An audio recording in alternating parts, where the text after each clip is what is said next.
Our next speaker is a candidate for the Connecticut Assembly 66th Legislative District, and she is a local business owner, and this is her first time speaking at a Justice Southbury rally. She'll be speaking on women through the decades. Please welcome to Justice Southbury, Suzanne Lovig.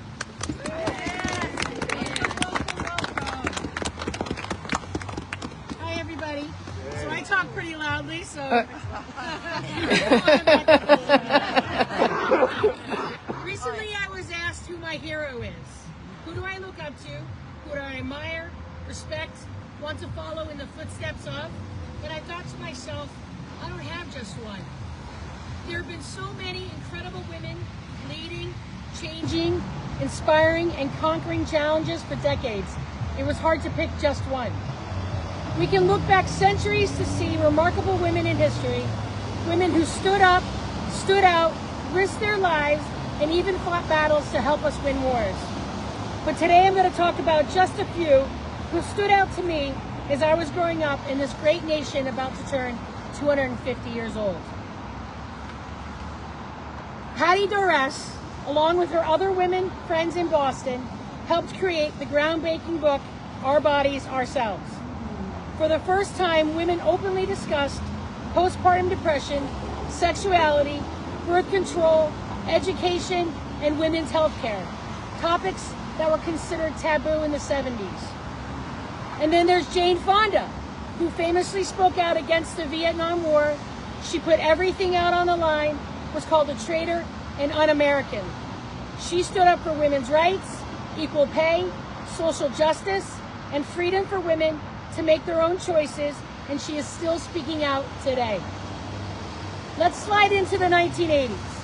This was a decade when women made major strides in sports. Martina Navratilova, a Czech-American tennis legend, held the #1 ranking for 332 weeks, won a record 9 Wimbledon titles, and earned 59 major titles. She was also the first woman to come out, a major athlete, to come out as a lesbian. She had continued to advocate for women's sports, women's rights, and social justice.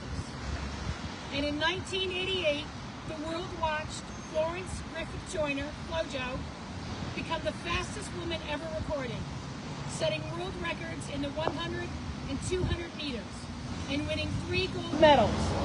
Beyond the track, she was a strong advocate of underprivileged children, finding youth programs and serving on the President's Council of Fitness, and she died far too young at the age of 38. Now let's move into the 1990s. This is when I really started paying attention.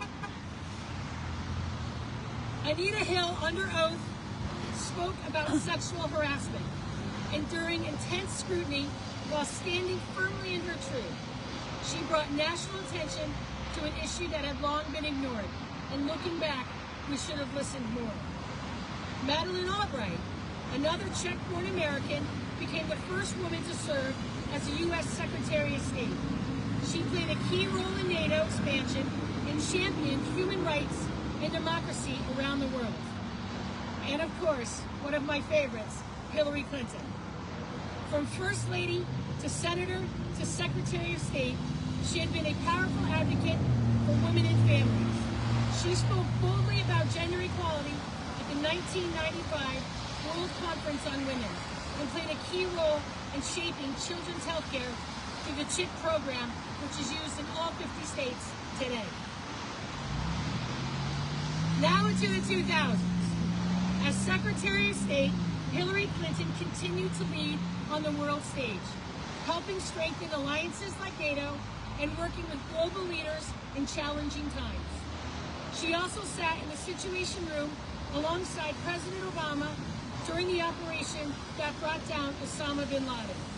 And in 2016, she became the first woman nominated for president of a major party, winning the popular vote by nearly 3 million votes.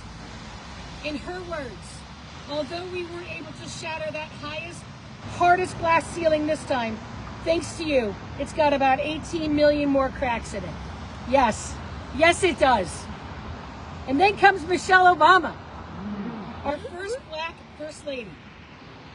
Through Let's Move, she worked to improve children's health and nutrition.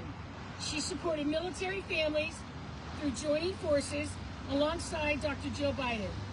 And then with Let Girls Learn, she helped expand education opportunities for millions of girls worldwide. She showed strength and compassion and the power of using your voice for good. Now into the 2020s. Here we are. Dr. Jill Biden has been a steady, compassionate president, guiding through a pandemic and continuing her work in education and supporting military families. Alongside President Biden, she helped lead the Cancer Moonshot Initiative. Vice President Kamala Harris made history as the first woman, first Black American, first South Asian American Vice President. As Vice President, Kamala Harris cast a record 33 tie-breaking votes in the Senate, breaking a 233-year record, which included the Inflation Reduction Act and the American Rescue Plan.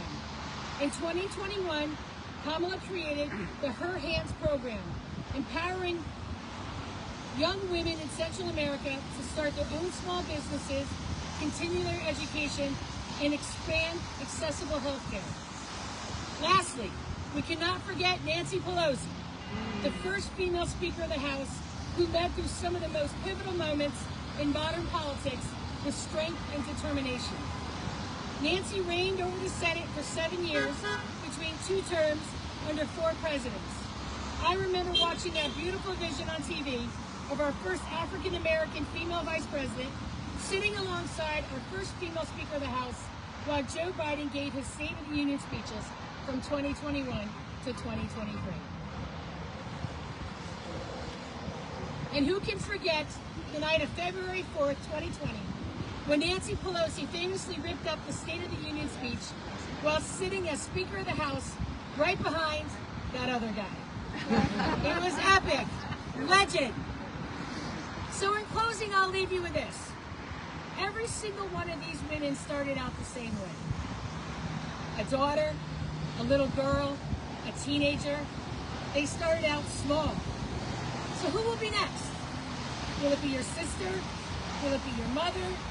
Will it be your daughter? Will it be your granddaughter?